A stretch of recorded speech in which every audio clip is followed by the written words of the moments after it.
রংপুর থেকে যুক্ত হয়েছেন আমাদের সহকর্মী মাজিদ মাসুদ। মাজিদ মাসুদ, এই যে আশ্বাসের কথা শুনলাম আমরা এসপি এবং ডিসিদের কাছ থেকে, আপনার এলাকায় কতটুকু আশ্বস্ত আপনি সংবাদকর্মী হিসেবে? মোট ৩৩টি সংসদীয় আসন রয়েছে। এই ৩৩টি সংসদীয় আসনের মধ্যে সবগুলো আসনেই কিন্তু প্রত্যেকটি দলই কম বেশি প্রার্থী দিয়েছে। যেমন বিএনপি এখানে ৩২টি আসনে প্রার্থী দিয়েছে, জাতীয় পার্টি ৩১টি আসনে এবং জামায়াত ৩১টি আসনে প্রার্থী দিয়েছে। একই সাথে এখানে অন্যান্য যে দলগুলো রয়েছে সেই দলগুলোও কিন্তু প্রার্থী দিয়েছে।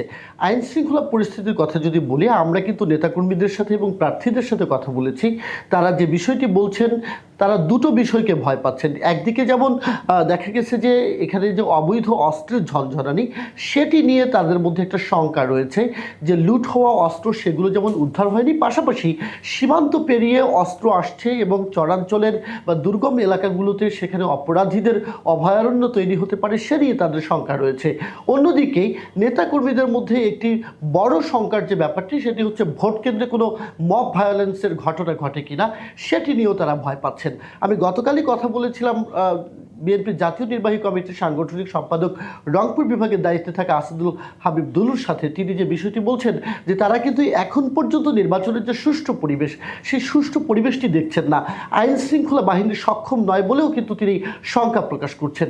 এবং এই রাজনৈতিক দলগুলোর যারা নেতা রয়েছেন কেন্দ্রীয় পর্যায়ের বা এই আঞ্চলিক পর্যায়ের শীর্ষ পর্যায়ের নেতৃবৃন্দ, তাদের যে বিষয়টি, তারা যে বিষয়টি বলছেন যে ফ্যাসিস্ট আমলের অনেক ব্যক্তিরাই কিন্তু প্রশাসনের উচ্চ পর্যায়ে রয়েছে বা এই নির্বাচনী কাজের মধ্যে তারা সম্পৃক্ত রয়েছে। এই ব্যক্তিদেরকে যদি এখনই সরানো না হয়, তাহলে কিন্তু নির্বাচন অনেকটা পক্ষপাতমূলক হওয়ার একটি শঙ্কা রয়েছে। এবং রাজনৈতিক দলগুলোর মধ্যে আরেকটি যে প্রবণতা, যে মব ভায়োলেন্স যদি এখন থেকেই ঠেকানো না যায়। তো নতুন এবং ফিরে আসা গ্রাহকদের জন্য নগদে চলছে ক্যাশব্যাক সহ প্রতিদিন হাজারো উপহার জেতার সুযোগ। হবে আশা আর ফেরা, সারপ্রাইজ সেরা।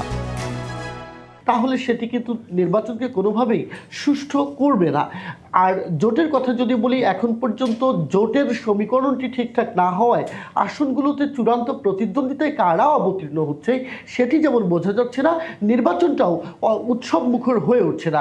তবে আইন শৃঙ্খলা বাহিনীর পক্ষ থেকে বলা হচ্ছে যে সমস্ত কেন্দ্র অধিক গুরুত্বপূর্ণ, সেই কেন্দ্রগুলোকে তারা অধিক নজরদারির মধ্যে রেখেছেন এবং তারা যেটি বলছেন যে প্রত্যেকটি কেন্দ্রেই পুলিশের বডি অন ক্যামেরা থাকবে।